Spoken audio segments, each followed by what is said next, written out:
तुला शिकवीन चांगलाच धडा या मालिकेच्या आजच्या भागात आपण पाहणार आहोत. अधिपती सगळ्या कामगारांना विचारत असतो की त्या दिवशी तुम्ही नेमकं कसं काम केलं होतं. सगळ्या स्टेजच्या फळ्या हालत होत्या. तो स्टेज कधीही कोसळला असता. एवढ्या मोठ्या मोठ्या ऑर्डर्स घेता तुम्हाला सेफ्टीची काळजी घेता येत नाही का? आणि त्यावर ते कामगार म्हणत असतात की नाही सरकार, तुमचा काहीतरी गैरसमज होतोय. आम्ही आमचं काम चोखपणे केलं होतं. मात्र त्यावेळी अधिपती म्हणतो की असं कसं? त्या दिवशी किती मोठा अपघात घडला असता माहिती आहे का तुम्हाला? आणि त्यानंतर मग तो विचारतो की त्या दिवशी नेमकं कोणकोणतं काम केलं होतं ते सांगा मला. आणि मग ते सगळे लोक त्यांनी जे जे काम केलेलं असतं ते अधिपतीला सांगू लागतात. आणि त्याच वेळी अधिपतीच्या लक्षात येतं की ज्या माणसाने स्टेज बांधला होता तो योगेश त्या दिवसाच्या कार्यक्रमापासून कामावर आलेलाच नाही आहे. आणि त्यामुळे त्याच्या मनातील संशय वाढतो. दुसरीकडे अक्षरा आणि चारुलता बोलत असतात. अक्षरा चारुलताला सांगत असते की आई, त्या दिवशी ना तो स्टेज खूप हालत होता, कधीही कोसळू शकला असता आणि त्या ठिकाणी तुम्हीच होता म्हणून मी घाबरले. मी लगेच अधिपतींना सांगितलं आणि त्यांनी सगळं काही सावरून घेतलं. त्या दिवशी आम्ही कोणाला काही सांगूसुद्धा शकत नव्हतो, नाहीतर मग सगळेच जण घाबरले असते. तर चारुलता म्हणत असते की खरं आहे अक्षरा, अधिपतीने सगळं सांभाळून घेतलं आणि आम्हाला तर ना याबद्दल काही माहितीच नव्हतं, आम्हाला ओंकारने सांगितलं. तर अक्षरा म्हणते की हो आई, अधिपतींचा स्वभाव ना असाच आहे. जर त्यांना कोणाला मदत करायची असेल ना तर ते कोणालाही सांगत नाही, फक्त मदत करतात. आपण ज्याला मदत केली तो कायम आपल्या ऋणात राहावा असं त्यांना कधीच वाटत नाही. आणि ते ऐकून चारुलता खुश होत म्हणते की खरंच अधिपतीचं प्रेम व्यक्त करण्याची पद्धत ना खूप वेगळी आहे. तर दुसरीकडे अधिपती त्या लोकांसोबत बोलत असतो आणि मग ते लोक अधिपतीला त्या योगेशचा पत्ता आणि फोन नंबर देतात आणि मग अधिपती आणि रव्या तिकडे जाण्यासाठी निघतात. तर दुसरीकडे दुर्गीचा डावाडोळा लवत असतो आणि ती खूप अस्वस्थ असते. तर चंची तिला म्हणत असते की तू सकाळी लवकर उठली ना म्हणून तुला असं होत असेल, तू आराम कर. पण दुर्गी म्हणत असते की नाही ग, मला सतत असं वाटते की काहीतरी वाईट घडणार आहे. तर चंची हसतच म्हणते की जे काही घडायचं आहे ना ते त्या सूर्यवंशींसोबत घडू दे. तर दुर्गी म्हणते की हो ना. आणि मग ती चंचीला सांगू लागते की आज तू कुठेही बाहेर जाऊ नको, मला ना खूप भीती वाटते. पण चंची म्हणते की असं कोणाला बाहेर जाताना अडवू नये आणि तू घाबरू नको, मी कुठेही लांब जाणार नाही आहे. आणि मग ती घरातून बाहेर निघून जाते. त्यामुळे दुर्गी अजूनच घाबरते. तर दुसरीकडे अक्षरा चारुलताचाच विचार करत असते आणि त्यावेळी ती मनाशी ठरवते की अधिपतींनी जरी नकार दिला असला ना तरी मला त्यांना वारंवार समजवायला हवं, काही करून आईबाबांचं लग्न पुन्हा लावून द्यायलाच हवं. तर दुसरीकडे त्या माणसाने योगेशचा जो काही पत्ता सांगितलेला असतो तिथे अधिपती आणि रव्या येऊन पोहोचतात. आणि त्याचवेळी नेमकी चंचीसुद्धा त्या ठिकाणी येते आणि लपूनच त्या दोघांचं बोलणं ऐकू लागते. तर रव्या म्हणत असतो की सरकार, तुम्हाला असं वाटत नाही आहे का कोणीतरी हे सगळं मुद्दाम केलं असणार, कारण त्याच दिवसापासून तो योगेश कामावर यायचा बंद झालाय. त्यावर अधिपती म्हणतो की माझ्या मनात सुद्धा ही शंका आली होती, पण त्यावेळी स्टेजवर तर सगळे सिनियर सिटीजनच होते ना, मग त्यांना कोण कशाला त्रास देईल. तर रव्या म्हणत असतो पण सरकार, त्यामध्ये आपल्या घरातले सुद्धा होते ना. तर अधिपती म्हणतो पण चारुलताबाई तर आत्ताच आल्या आहेत, त्यांची कोणाशी कशाला दुश्मनी असेल आणि चारू हा सूर्यवंशींची सुद्धा कोणाशी दुश्मनी नाही आहे.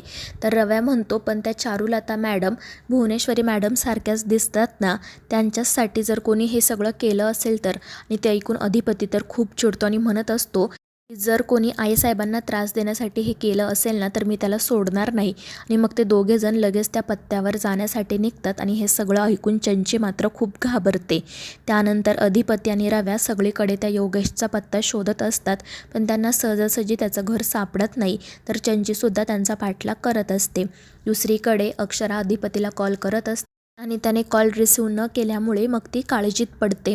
तर दुसरीकडे अधिपती आणि रव्या त्या योगेशचा पत्ता शोधत अखेर त्याच्या घरापर्यंत पोहोचतात. तर त्या घराच्या बाहेरच त्याची बायको भांडी घासत बसलेली असते. अधिपती आणि रव्या तिला विचारतात की योगेश इथेच राहतो का? आणि त्यावरती म्हणते हो, पण तुमचं काय काम आहे? आणि त्यावर रव्या पटकन म्हणून जातो की आम्हाला त्याची पूजा करायची आहे. त्यामुळे ती बाई घाबरते. तर रव्या म्हणत असतो की खरं तर आमच्या घरी ना सत्यनारायणाची पूजा आहे, त्यासाठी मंडप टाकायचा आहे, म्हणून आम्ही त्याला भेटायला आलो. तर ती बाई म्हणते की मग तुम्ही त्यांच्या मालकालाच जाऊन भेटा ना. तर अधिपती म्हणत असतो की तसं नाही, आमचं खूप छोटंसं काम आहे आणि आम्हाला त्याच्या मालकाच्याच इथे काम करणाऱ्या दुसऱ्या एका माणसाने सांगितलं की हा स्वतःची सुद्धा कामं घेतो आणि त्याचमुळे आम्ही त्याच्याकडे आलो आहे. आणि ते ऐकून ती बाई म्हणते की ठीक आहे आणि मग ती लगेच तिच्या नवऱ्याला आवाज देत बाहेर बोलावून घेते. तर हे सगळं चंचीसुद्धा लपून बघत असते आणि बायकोने आवाज दिल्यामुळे तो योगेश लगेच बाहेर येतो. पण जेव्हा तो अधिपतीला बघतो तेव्हा तो तेथून पळून जाण्याचा प्रयत्न करतो, पण अधिपती लगेच त्याला पकडतो. त्यामुळे तो योगेश तर खूपच घाबरतो. तर अधिपती त्याला विचारत असतो की काय रे, का पळून चाललायस तू? त्यामुळे त्याच्या तोंडून तर शब्दच फुटत नाही, तो रडू लागतो. आणि हे सगळं बघून चंची खूप घाबरलेली असते. ती म्हणत असते की आता आमचं काही खरं नाही, या अधिपतीला आता सगळं काही कळणार. तर इकडे अधिपती आणि रव्या त्या योगेशला जाब विचारत असतात. तर तो फक्त रडत म्हणत असतो की सरकार मी काही केलेलं नाही आहे, माझ्यावर विश्वास ठेवा. तर रव्या म्हणत असतो की आधी तुझं रडणं बंद कर आणि सरकार जे काही सांगतायत ना त्याची फक्त उत्तरं दे.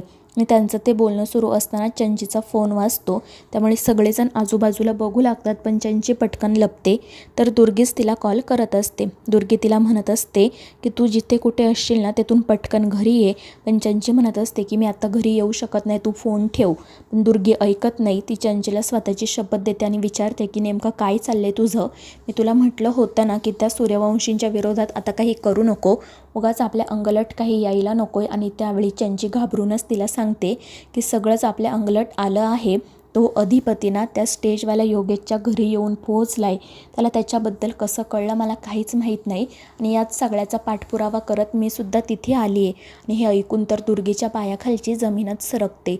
ती रडतच म्हणत असते की चंचा आता आपलं काही खरं नाही, तो योगेश सगळं काही सांगणार आणि मग अधिपती आपल्याला घराबाहेर काढणार. तर चंची म्हणत असते की तू काळजी करू नको, मी बघते इथे काय होतं आहे ते. खरं तर त्यांचं काय बोलणं चाललं आहे मला ऐकू येत नाही. आणि मग ती पटकन फोन ठेवून देते. तर इकडे अधिपती त्या योगेशला विचारत असतो की नेमकं काय घडले सांग मला, आणि त्या दिवशी स्टेज खाली तूच होता ना? त्यावर तो योगेश म्हणतो की हो सरकार मीच होतो आणि मी तुम्हाला घाबरून तिथून निघून गेलो. तर अधिपती विचारत असतो की तू तिथे काय करत होता आणि ते स्टेज कसं काय पडलं? असं काम करताना तुला लाज वाटत नाही का? तर तो योगेश म्हणत असतो की सरकार मी खरंच काही केलं नाही, आम्ही स्टेज खूप चांगलं बांधतो, तुमच्या कार्यक्रमासाठी सुद्धा आम्ही चांगलं स्टेज बांधलं होतं. तर अधिपती म्हणत असतो की मग त्याच्या फळ्या कशा काय हालत होत्या? तर त्या योगेशची बायकोसुद्धा त्याला विचारत असते की जे काही खरं असेल ते सांगून टाका. आणि मग तो योगेश रडतच अधिपतीला सांगू लागतो की त्या फळ्या हलवायचंच काम मला दिलं होतं. तर अधिपती विचारतो की का? आणि त्यावर तो रडतच सांगतो की स्टेज पाडावं म्हणून. आणि ते ऐकून अधिपती तर खूप चिडतो.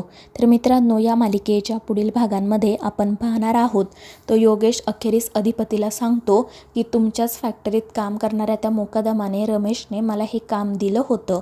आणि ते ऐकून मग अधिपती फॅक्टरीत जातो आणि रमेशला खूप मारतो.